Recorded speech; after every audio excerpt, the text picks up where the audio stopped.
Assalamualaikum warahmatullahi wabarakatuh. Waalaikumsalam warahmatullahi wabarakatuh.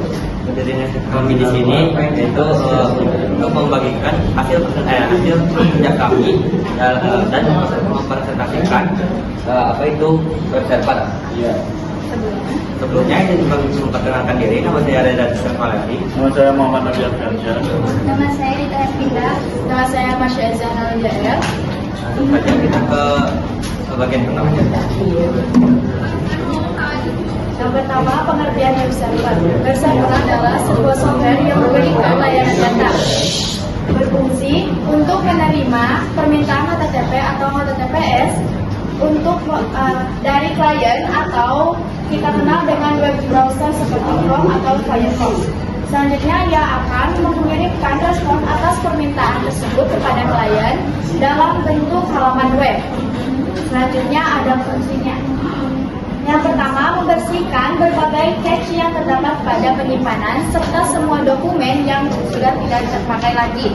Yang kedua, melakukan pemeriksaan terhadap sistem security yang berasal dari permintaan HTTP berdasarkan request klien atau web browser. Yang ketiga, menyediakan data berdasarkan request atau permintaan yang masuk agar dapat menjamin keamanan sistem yang berjalan dengan lancar. Selanjutnya ada jenis-jenis web server. Yang pertama ada web server Apache. Web server Apache ini adalah salah satu jenis yang paling banyak digunakan di internet. Dia digunakan oleh pengembang software bernama Robert McCall dan dirilis pada tahun 1995. Selain itu, Apache adalah web server yang didesain untuk sistem operasi Unix. Apache mempunyai beberapa macam dukungan seperti kontrol, akses, PHP, dan SSL. Dan yang kedua adalah server Nix. Nix yang merupakan salah satu web server dengan lisensi open source. Kelebihan dari Nix adalah bisa menangani kebutuhan web server dengan traffic yang sangat tinggi. Hal ini tidak bisa dilakukan oleh web server jenis lainnya.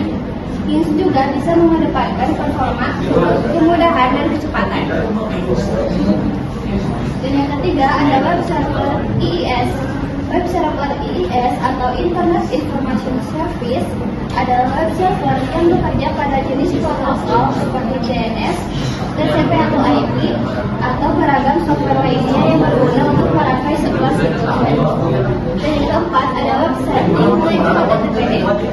Link HTTPD adalah web server yang bersifat open source yang hanya bisa berjalan pada komputer dengan sistem operasi Linux dan Unix atau turunan keduanya.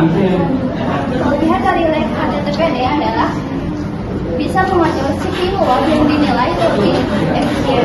Selain itu, link HTTPD juga mempunyai fitur seperti STGI, Out Compression, URL Writing, dan Fast CGI.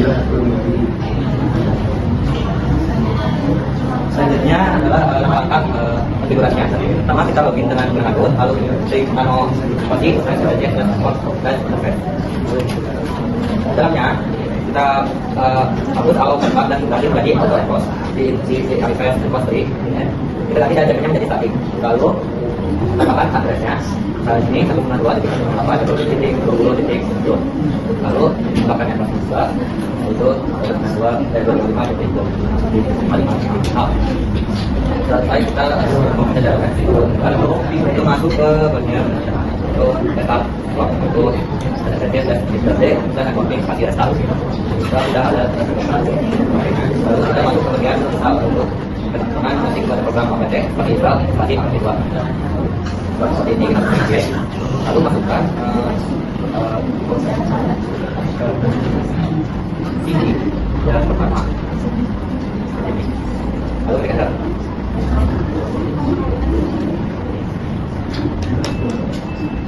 kita masuk ke bagian aplikasi ya, seperti email, seperti APT, APT. Nah, untuk program ini untuk memberitahukan apakah konfigurasi sudah selesai. Kita masuk ke menu CDS seperti dan APT 2 ini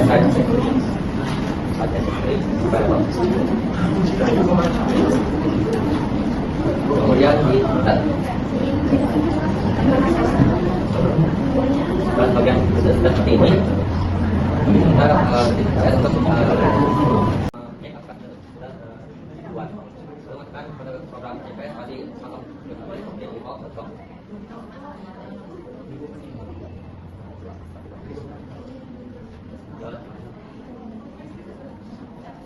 Saya akan lagi lalu masukkan ke program nano seperti nomor 2.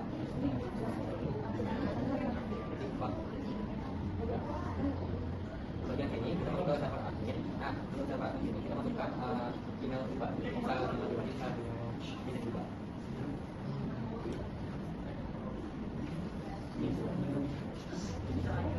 Sudah selesai.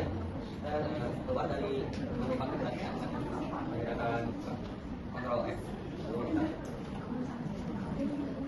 Setelah itu kita masuk kita ketik kode program A2 design pasti 03 kali harus pasti di bawah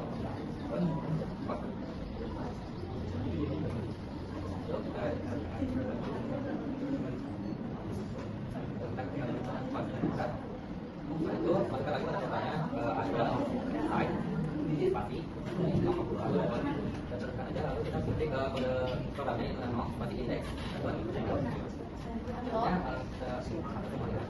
dimasukkan pada program belum kita apa aja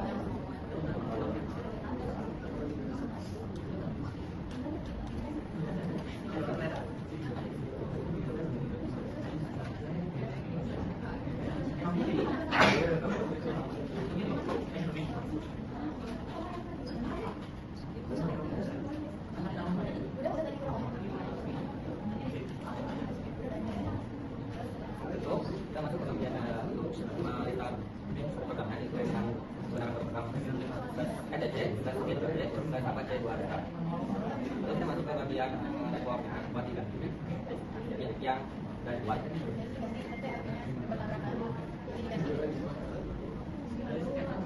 Masuk ke dokumen seperti ini. Setelah selesai, coba masuk ke lalu ketikkan ID yang sudah dibuat. Kelebihan dan kekurangan web server. Kelebihan web server yang ke satu, mudah diakses. Web server memungkinkan pengguna untuk mengakses informasi dan sumber daya melalui internet dari mana saja dan kapan saja. 2. Fleksibilitas. Web server dapat diakses melalui berbagai perangkat termasuk komputer, laptop, tablet, dan smartphone. 3. Skalabilitas. Web server dapat menangani jumlah pengguna yang besar dan dapat diskalakan untuk memenuhi kebutuhan yang meningkat. Yang terakhir, mudah dikelola. Web server dapat dikelola dan diupdate dengan mudah menggunakan berbagai alat dan teknologi. Ada juga kekurangan web server. Yang ke satu, ketergantungan pada koneksi internet. Web server memerlukan koneksi internet yang stabil untuk berfungsi dengan baik. Yang kedua, kerentanan terhadap serangan. Web server dapat rentan terhadap serangan dari hacker dan malware jika tidak diatur dengan benar. Yang ketiga, keterbatasan dalam hal keamanan. Web server dapat memiliki keterbatasan dalam hal keamanan, terutama jika menggunakan protokol yang tidak aman. Yang terakhir, ketergantungan pada perangkat lunak. Web server memerlukan perangkat lunak yang tepat untuk berfungsi dengan baik dan perangkat lunak yang tidak kompatibel dapat menyebabkan masalah.